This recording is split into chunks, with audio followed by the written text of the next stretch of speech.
And ఇంకోటి sir, ఇప్పుడు చదువుకున్న వాళ్ళకంటే కొంచెం తెలుస్తూ ఉంటుంది ఈ చట్టం ఏంటి అని, కొద్దిగా ఐడియా అయితే ఉంటుంది.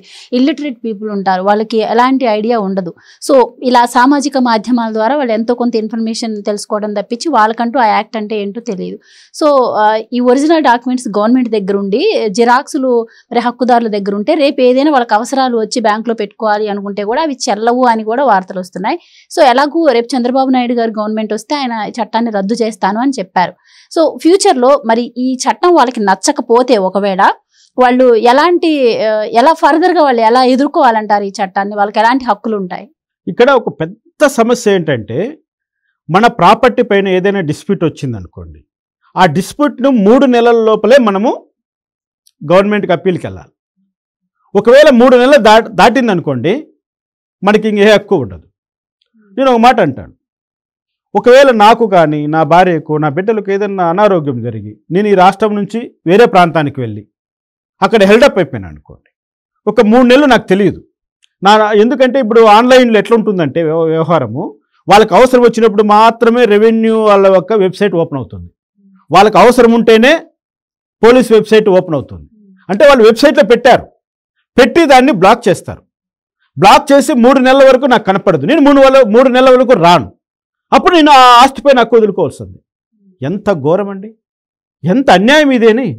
అమెరికాలో ఉన్నారు పిల్లలు, ఆస్ట్రేలియాలో ఉన్నారు, దేశం వదిలి ఎక్కడెక్కడో జీవన వృత్తి కోసం వెళ్ళిపోయారు. వాళ్ళ నోటీస్కి రాకపోవచ్చు. 3 నెలలు టైం పెట్టి 3 నెలల లోపల నువ్వు కానీ అప్పీల్ చేసుకోకపోతే నీకు హక్కు కాదు అని చెప్పేటువంటి దుర్మార్గపు చట్టాలు బ్రిటిష్ కాలంలో కూడా లేవండి.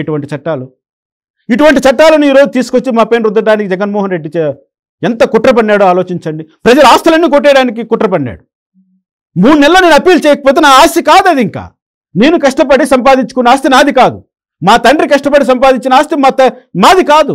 మా తాతల నుంచి వచ్చిన ఆస్తి మాది కాదు. ఇంకా ఎందుకు 3 నెలల టైంలో నువ్వు స్పందించలేదు కాబట్టి నీది కాదు.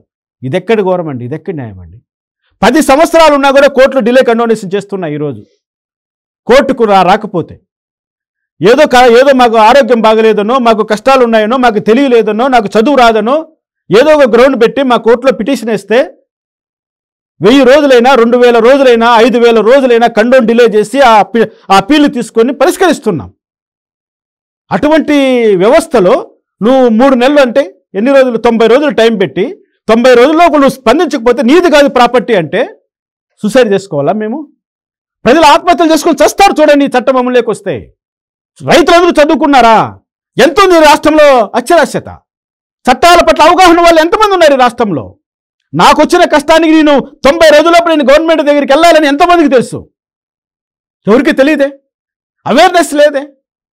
అటువంటి అవేర్నెస్ లేనటువంటి చోట ఇట ఎంతోమంది అమాయకులు అసలు ఏలుముద్రలు వేసేటువంటి రైతులు ఉన్నటువంటి ఈ రాష్ట్రంలో, చదువు కూడా లేనటువంటి ప్రజలు ఉన్నటువంటి ఈ రాష్ట్రంలో నువ్వు చట్టాన్ని తీసుకొచ్చి 90 రోజులు టైం పెట్టి వాళ్ళకి మెడ మీద కత్తి పెట్టి ఆస్తులు లాగేసుకుంటావా?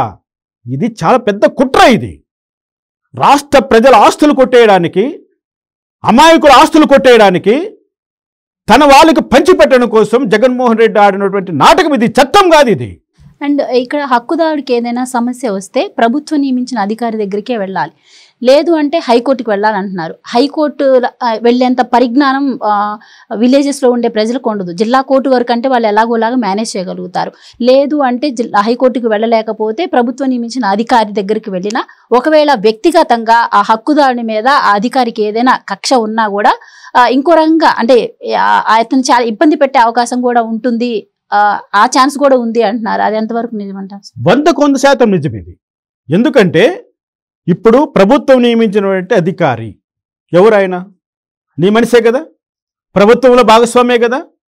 ఎమ్మెల్యే ఫోన్ చేస్తే ఈరోజు తహసీల్దార్ ఏం చేస్తున్నాడండి? ROR యాక్ట్లో నీకు అధికారం ఇచ్చేసరికి ROR యాక్ట్లో తహసీల్దార్కు, కలెక్టర్కు, RDO ఆఫీస్కి ఇచ్చారు కదండి అధికారాలు. ఏం జరుగుతున్నాయి ROR అప్పీల్లో? ఎన్ని మళ్ళీ హైకోర్టులో సెటిల్ అవుతున్నాయి?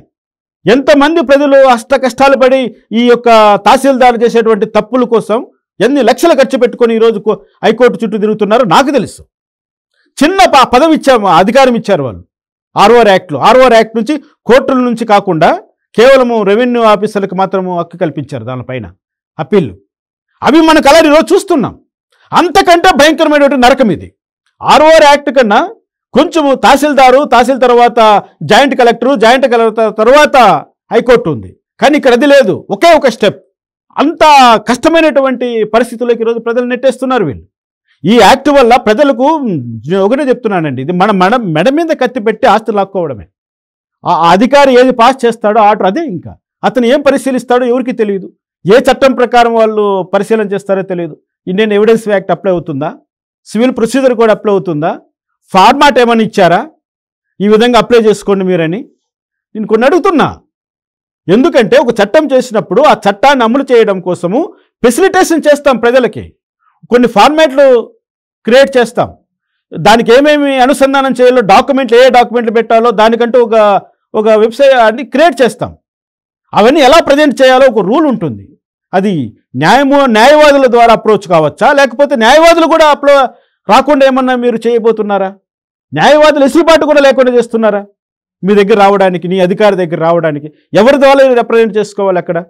ఎవరి ద్వారా తెలియని వ్యక్తి, ఏలు గుర్తు వేసేటువంటి సామాన్య రైతు ఏ విధంగా ఈ చట్టాన్ని అర్థం చేసుకోవాలి? ఏ విధంగా 90 రోజుల్లోనే తనకు జరిగిన అన్యాయాన్ని మీ ముందుకు తీసుకురావాలి? 90 రోజుల తర్వాత ఏ విధంగా, ఎన్నిసార్లు మీ చుట్టూ తిరగాలి, ఎన్ని వాయిదా వేస్తారు, ఎలా తీర్పు చెప్తారు, ఏ బేసిస్ మీద మీరు ఆర్డర్ పాస్ చేస్తారు? ప్రభుత్వం నియమించిన అధికారి దానికి సంబంధించిన ఏమి ఇంతవరకు మీరు చెప్పట్లేదే.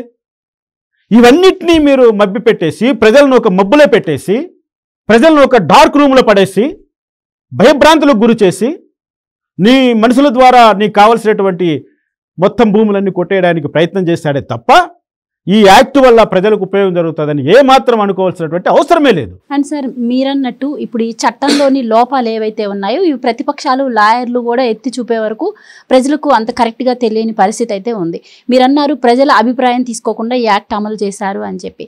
సో ప్రజలు చట్టపరంగా ఈ యాక్ట్ని వ్యతిరేకించే అవకాశాలు ఏమైనా లాలో ఉంటాయంటారా? ఒక్కసారి చట్టము రూపం దాల్చిన తర్వాత ఆ చట్టాన్ని వ్యతిరేకిస్తే చట్ట వ్యతిరేక చర్య కదండి అది.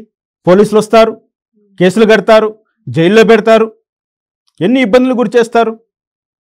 సామూహికంగా ప్రజలందరూ కూడా ఒకటిగా పోరాటం చేస్తే ఒక లెక్క. లేదు, నేనో మీరో ఇంకెవరో వ్యక్తి, అన్యాయానికి గురైన వ్యక్తి ఆ చట్టాన్ని వ్యతిరేకించాడు అనుకోండి, ఆ వ్యక్తి జైలు పాలైపోవాల్సిందే. అంతే కదా. ఇంకా అంతకు మించి ఇంకేమీ లేదు ఇక్కడ. అంటే లక్షలాది మంది ప్రజలు దీనిపైన తిరుగుబాటు చేస్తేనే అది ఒక అస్త్రంగా ఉంటుంది. కానీ లేదంటే ఇండివిజువల్గా ఒకరిద్దరు పోరాటం చేస్తే వాళ్ళు జైలు పాలైపోతారు ఖచ్చితంగా. నేను అదే చెప్తున్నాను. అందుకోసమే సింపుల్, ఒకే ఒక ఓటు, ఒక్క ఓటుతో మన నుదిటి రాత మార్చుకోవాలి. అవకాశం ఇప్పుడు వచ్చింది. రైతులు ఆలోచించాలి, భూస్వాములు ఆలోచించాలి, లాయర్లు ఆలోచించాలి, మేధావులు ఆలోచించాలి, డాక్టర్లు ఆలోచించాలి, ప్రతి ఒక్కరూ ఆలోచించాలి. అంటే భూమితో అనుసంధానము ప్రతి ఒక్కరికి ఉంటుంది. ఏ ప్రొఫెషన్లో ఉన్నప్పటికీ, నువ్వు అంతరిక్షంలో ఉండు అయినప్పటికీ నీకు భూమితో అనుసంధానం ఉంటుంది ఏదో రూపంలో.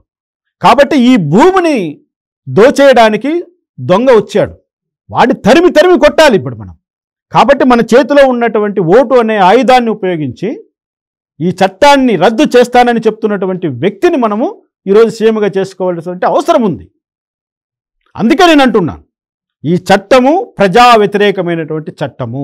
బ్రిటిషర్స్ కాలంలో ఉన్నటువంటి కొలోనియల్ యాక్ట్స్ అంటాం, అవన్నీ కూడా భారతీయులకు వ్యతిరేకమని మనం ప్రచారం చేసుకుంటాం. అటువంటిదే ఇది మన నవ్యాంధ్రులకు అందరికీ వ్యతిరేకమైనటువంటి కొలోనియల్ యాక్ట్. తన స్వార్థం కోసము ముఖ్యమంత్రి తీసుకున్నటువంటి యాక్ట్. ఇది శాసనసభలో చర్చలో పెట్టి తీసుకొచ్చినటువంటి యాక్ట్ కాదు. ప్రజాభిప్రాయాన్ని సేకరించి తయారు చేసినటువంటి యాక్ట్ కాదు. ప్రజా సంక్షేమం కోసం రూపొందించినటువంటి నిబంధనలు కావు. ఒక వ్యక్తి స్వార్థం కోసం, ఒక వ్యక్తి ప్రజలను ఎలా భయపెట్టి ఆస్తులు దోచేయాలో తను తయారు చేసుకున్నటువంటి తన రక్షణ చట్టం అది. దీన్ని మనము బొంద పెట్టాలి, కాల్చి బూడిద చేయాలి.